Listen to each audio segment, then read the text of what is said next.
Words of Sri Aurobindo from the book The Mother, with letters on the Mother by our Lord, page 28. Mahakali is of another nature, not wideness but height, not wisdom but force and strength are her peculiar power.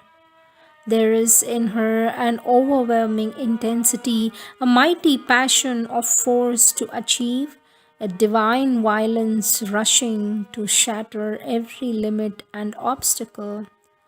All her divinity leaps out in a splendor of tempestuous action. She is there for swiftness, for the immediately effective process, the rapid and direct stroke, the frontal assault that carries everything before it.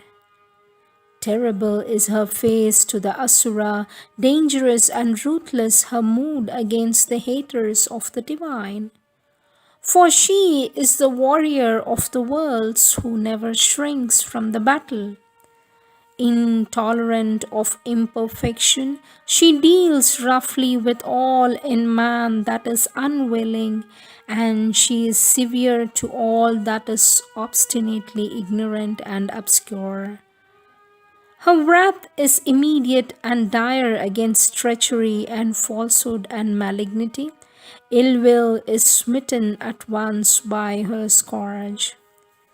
Indifference, negligence, and sloth in the divine work she cannot bear, and she smites awake at once with sharp pain, if need be, the untimely slumberer and the loiterer.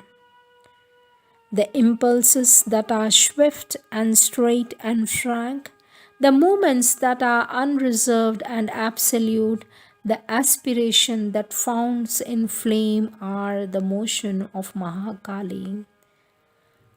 Her spirit is tameless, her vision and will are high and far reaching like the flight of an eagle. Her feet are rapid on the upward way, and her hands are outstretched to strike and to succor.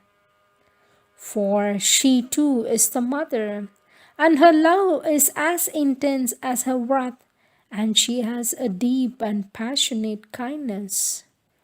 When she is allowed to intervene in her strength, then in one moment are broken like things without consistence the obstacles that immobilize or the enemies that assail the seeker. If her anger is dreadful to the hostile and the vehemence of her pressure painful to the weak and timid, she is loved and worshipped by the great, the strong, and the noble. For they feel that her blows beat what is rebellious in her material into strength and perfect truth, hammer straight what is wry and perverse, and expel what is impure or defective.